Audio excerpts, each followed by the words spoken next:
Hello दोस्तों, मैं हूं प्रोफेसर आर अग्रवाल और मेरे चैनल पेन पेपर एजुकेशन में आप सभी का स्वागत है।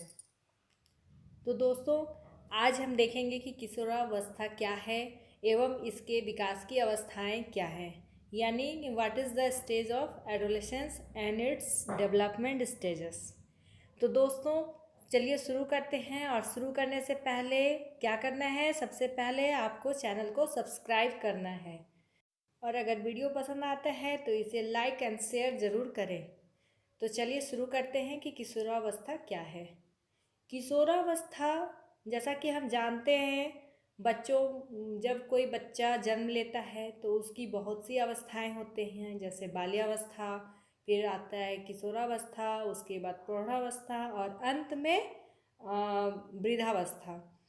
तो जब बच्चा छोटा होता है तब तो आप उसको जिस दिशा में ढालना चाहें, जैसे करना चाहें, वो वैसे तैयार होता है। मगर जैसे ही वो किशोरावस्था में कदम रखता है, वो अपने आप को सबसे अलग समझने लगता है, बड़ा समझने लगता है। तो किशोरावस्था मानव जीवन का सबसे कठिन काल होता है। इस अवस्था में बच्चे स्वयं को बच्चा न समझकर एडल्ट समझने की भूल करते हैं। इस अवस्था में बालकों की स्थिति दुविधा भरी होती है। वे समझ नहीं पाते हैं कि यही अच्छा है या यही सही है। वो मतलब दुविधा में भरे हुए रहते हैं।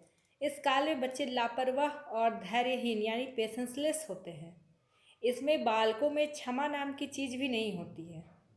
उन्हें नहीं पता कि किसी चीज़ की अगर गलती किसी से हो गई है तो वो उसे इग्नोर करें, क्षमा कर दें।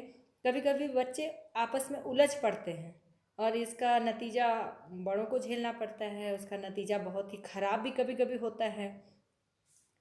ऐसे बालक स्वयं को सबसे ज़्यादा बुद्धिमान समझते हैं। इस अवस्था में बालक क्रोध एवं उग्रता से परिपूर्ण होते हैं, यानी कि वे किसी भी बात पे जल्दी क्रोधित भी हो जाते हैं और अग्रेसिव भी होने लगते हैं। तो ऐसी अवस्था किशोरावस्था मानव जीवन की सबसे कठिन अवस्था कहलाती है। किशोरावस्था के बच्चों में उत्सुकता एवं लालच दोनों होते हैं। जैसे किसी चीज़ को जानने की उत्सुकता भी उनमें रहती है और किसी चीज़ के प्रति लालच भी उनमें भरा हुआ होता है। ऐसी अवस्था में बालक अनिर्णय की स्थिति में होते हैं, यानी कि वो सही डिसीजन नहीं ले पाते हैं। तो ऐसे में शिक्षकों को, बच्चों के पेरेंट्स को क्या चाहिए कि वो उन्हें सही सजेशन दें और उन्हें उनके निर्णय लेने में उनकी मदद करें। इस अवस्था के बालक सामाजिक तो होते हैं लेकिन सामाजिकता से दूर होते हैं। किशोरावस्था में चूंकि बालकों में कई प्रकार से शारीरिक बदलाव होते हैं, ऐसे में उनकी मानसिक स्थिति शारीरिक स्थिति से कमज़ोर पड़ जाती है। यानी शरीर में नए नए अचानक हुए परिवर्तन से वे समझ नहीं पाते हैं कि इसमें उनको करना क्या है। वो पेशोपेश की स्थिति में रहते हैं। कसमकस उनमें बहुत ज़्यादा होता है कि क्या करना चाहिए, क्या नहीं करना चाहिए। किशोरावस्था में बालक स्वयं को अभिभावक की भूमिका में समझने की भूल भी कर बैठते हैं, यानी वो अपने आप को ही गार्जियन, अपने आप को ही बड़ा समझने लगते हैं। इसी संदर्भ में कई शिक्षा शास्त्रियों ने अपनी अपनी परिभाषाएं भी दी हैं। तो चलिए हम देखते हैं। सबसे पहले स्टैनले हॉल ने 2 परिभाषाएं दी हैं। पहली कौन सी दी है? पहला है किशोरावस्था महान तनाव और संघर्ष, तूफान तथा विरोध की अवस्था है। अर्थात स्टैनले हॉल कहते हैं कि किशोरावस्था मतलब ऐसे तनाव भरे जीवन और बालकों में मानसिक एवं शारीरिक संघर्ष एवं विरोध की अवस्था है और उनके अंदर के तूफान की भी अवस्था है। उनकी दूसरी परिभाषा है कि यह सिद्धांत हमें प्रकृति की क्रमबद्ध विकास की ओर अभिप्रेरित करती है, यानी कि बालकों में जो प्रकृति के द्वारा जो क्रमबद्ध विकास होता है, स्टेज बाय स्टेज जो विकास होता है, उसकी ओर भी हमें अभिप्रेरित करती है। तो चलिए देखते हैं कि किशोरावस्था में विकास के क्रम या विकास की अवस्थाएं कौन कौन सी हैं। तो सबसे पहले हम बात करते हैं आकस्मिक विकास का सिद्धांत। इसमें क्या है कि शिक्षा मनोविज्ञान में मुख्यतः 2 सिद्धांत किशोरावस्था के लिए प्रतिपादित किया गया है, लेकिन आकस्मिक विकास के सिद्धांत को प्रथम स्थान इसलिए दिया गया है क्योंकि इस सिद्धांत के अनुसार किशोरावस्था का वह रूप होता है इसमें नए शारीरिक अंगों का उद्गम होता है, यानी कि अनेक शारीरिक बदलाव होते हैं योजनाबद्ध तरीके से जो न हो करके अचानक सामने आ जाता है, फिर धीरे धीरे विकास की अवस्था को प्राप्त करता है। इसकी किशोरावस्था की निर्धारित सीमा क्या है? वो 18 से 20 वर्षों तक मानी जाती है और महिलाओं में यह स्थिति 7वें वर्ष से शुरू होकर 17 से 19 वर्षों तक पूर्ण मानी जाती है, यानी कि उसके बाद उनमें मैच्योरिटी आ जाती है। जबकि पुरुषों में यह स्थिति 8वें वर्ष से शुरू होकर 19 से 20वें वर्ष में पूर्ण मानी जाती है। अर्थात लड़कियों की अपेक्षा लड़कों में यह विकास देर से शुरू होता है और थोड़ा देर तक रहता है। इस सिद्धांत को डार्विन के सिद्धांत या विकास के सिद्धांत से भी समायोजित किया जाता है। अब आगे चलते हैं।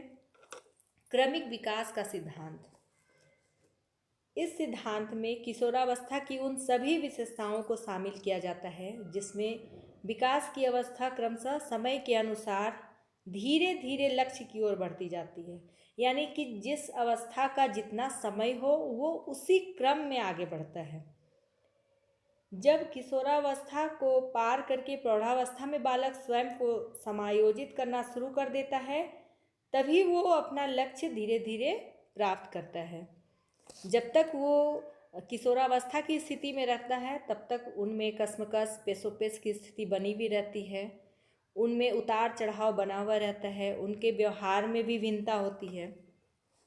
लेकिन जब वो प्रौढ़ावस्था में पहुंच जाता है तब वो अपने को समायोजित करना सीख ले।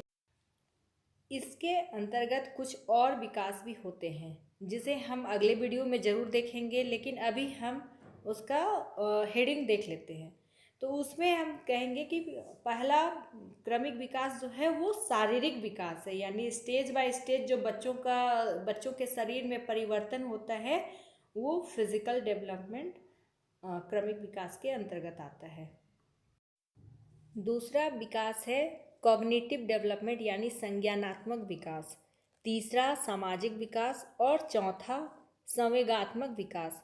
तो दोस्तों ये चारों जो डेवलपमेंट हैं ये मैं नेक्स्ट वीडियो में आपको शेयर करूँगी, आप ज़रूर देखना इसे और देख करके समझना कि किशोरावस्था की अवस्था होती क्या है।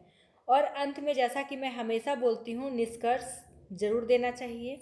तो चलिए हम निष्कर्ष देखते हैं। किशोरावस्था के उपयुक्त सभी विकास की अवस्थाओं को देखने के बाद यह स्पष्ट है कि वास्तव में यह अवस्था संघर्ष एवं विरोध की अवस्था है, साथ ही साथ तूफान एवं तनाव की भी अवस्था है, जैसा कि स्टेनले हॉल ने भी बताया था, जिसे समय रहते ही सही मार्गदर्शन करके बच्चों के जीवन को संवारा जा सकता है तथा समाज को एक स्वस्थ एवं विकासशील नागरिक प्राप्त हो सके, जिसके कारण तो प्रशिक्षु शिक्षक एवं शिक्षिकाओं से भी यही आग्रह होना चाहिए या उनका ये कर्तव्य होना चाहिए कि विकास की अवस्थाओं के अनुरूप वे अपना आचरण बच्चों के साथ संयमित एवं नियंत्रित करते हुए उन्हें ऐसी शिक्षा प्रदान करें जिससे कि वे पूर्णतः अनुशासित, चरित्रवान एवं नैतिकवान बनकर अपने राष्ट्र को एक स्वस्थ डायरेक्शन दे सके, एक अच्छा नागरिक वे बन सकें। तो दोस्तों अंत तक वीडियो देखने के लिए धन्यवाद। अगर वीडियो पसंद आया तो उसे लाइक एंड शेयर ज़रूर कीजिए और सबसे पहले चैनल को सब्सक्राइब कीजिए। अगर आपको इससे रिलेटेड कोई प्रश्न पूछना हो या कुछ कमेंट्स करना हो तो ज़रूर करें। धन्यवाद।